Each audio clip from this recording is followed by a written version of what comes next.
I originally read Arthur Miller's Death of a Salesman back in high school. The part of the play that always stands out to me is when Willy Loman tells his wife Linda that he has been driving with the windshield open. As the story progressed, I understood that Willy Loman had lived most of his life in a world of illusion in which he exaggerates his past. The problem is that in his later years, Willy is having trouble distinguishing between past and present, appearance and reality. The open windshield hallucination illustrates Willy's condition perfectly because in the mid to late 1940s, windshields were no longer made to open.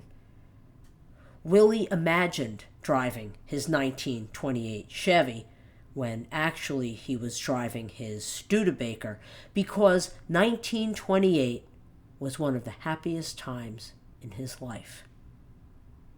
Did Arthur Miller use the windshield as a metaphor for the part of our brain that helps us separate what is real from what is not?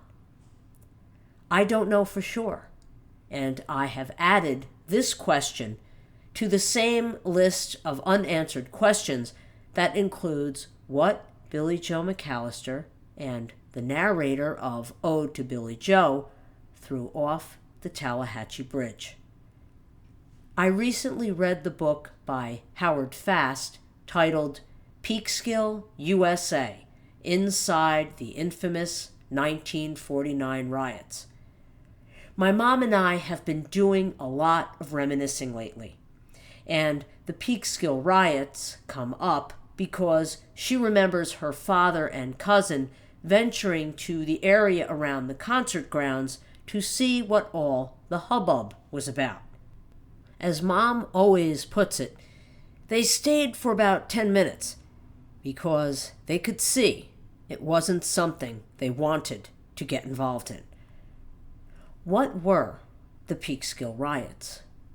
In briefer than brief, the Peekskill Riots were anti-communist riots with anti-black and anti-Semitic undertones that took place on the outskirts of Peekskill, New York in 1949.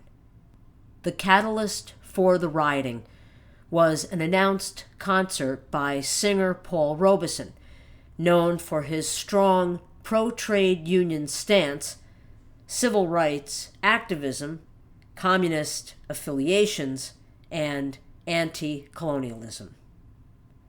What I did not know was that 2 concerts had to be arranged. The first concert was scheduled to happen on August 27th at Lakeland Acres Picnic Grounds, just north of the City of Peekskill. This concert was postponed after a mob of local residents attacked concert-goers with rocks and clubs and lynched Paul Robeson in effigy. The second concert, dated September 4th, took place near the Lakeland Acres site at Hollow Brook Golf Course. The show went on without incident and opened with Sylvia Kahn's rendition of the Star-Spangled Banner. Other artists, including Pete Seeger and Hope Foy, performed before Paul Robeson took the stage.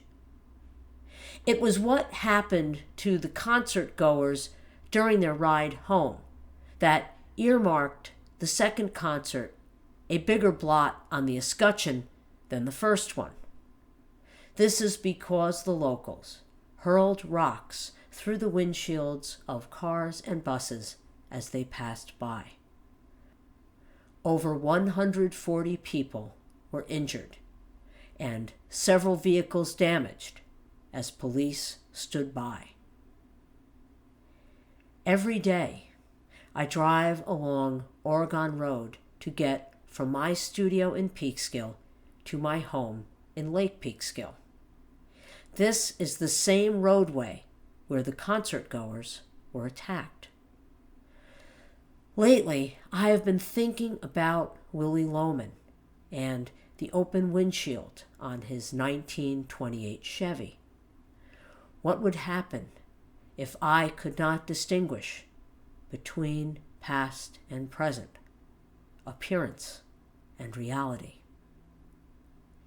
Elmo from Sesame Street can use his imagination to transport him anywhere.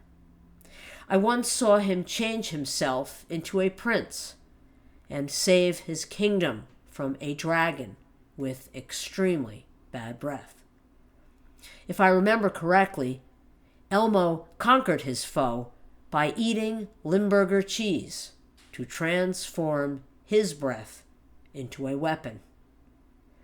So whenever I drive home along Oregon Road, I think of Willy Loman's windshield and Elmo's imagination. I absorb what I read, and it becomes a part of me, like my heart or gallbladder is a part of me. If I ever suffer a mental fracture of some sort, my escutcheon is going on the chopping block, because I will be carrying a bat bigger than a Louisville Slugger and plan on hitting those rocks out of the ballpark.